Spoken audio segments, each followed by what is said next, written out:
ഉദ്ധവ് താക്കറേക്ക് തിരിച്ചടി 6 എംപിമാർ ഏകനാഥ് ഷിൻഡെക്കൊപ്പം ചേരുന്നതായി സൂചന. ഉദ്ധവ് പക്ഷത്തു നിന്നുള്ള 6 എംപിമാർ ഡൽഹിയിൽ ശ്രീകാന്ത് ഷിൻഡെ എംപിയുടെ വസതിയിൽ എംപിമാർ നേതാക്കളുമായി കൂടിക്കാഴ്ച നടത്തി. വിവരങ്ങളുമായി ആദർശ് ചേരുകയാണ്. ആദർശ്, അവിടെ സൂചിപ്പിച്ചതുപോലെ തന്നെ ഉദ്ധവ് താക്കറേക്ക് വലിയ തിരിച്ചടി തന്നെയാണ് ഉണ്ടായിരിക്കുന്നത്, അല്ലേ? തീർച്ചയായും ഉദ്ധവ് താക്കറെയെ സംബന്ധിച്ചിടത്തോളം വലിയ തിരിച്ചടി തന്നെയാണ് ഉണ്ടായിരിക്കുന്നത്. ഇപ്പോൾ ഉദ്ധവ് താക്കറെയുടെ പക്ഷത്തെ പ്രമുഖ നേതാവ് സഞ്ജയ് റാവുത്ത് ഡൽഹിയിൽ മാധ്യമങ്ങളെ കാണുകയാണ്. ഈ എംപിമാരുടെ കൊഴിഞ്ഞുപോക്ക് തടയുന്നതിനുള്ള എല്ലാ നീക്കവും ഉദ്ധവ് പക്ഷ നേതാക്കൾ നടത്തുകയാണ്.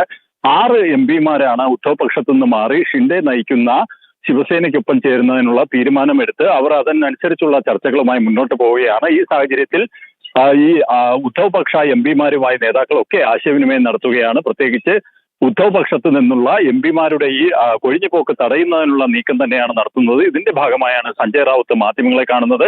നേരത്തെ തന്നെ 15 കോടി രൂപ എംപിമാർക്ക് നൽകിയിട്ടാണ് ഇത്തരത്തിലുള്ള ഒരു പാർട്ടി മാറ്റം നടത്തുന്നതെന്നുള്ള ആരോപണം സഞ്ജയ് റാവുത്തിന്റെ ഭാഗത്ത് നിന്ന് വന്നിരുന്നു.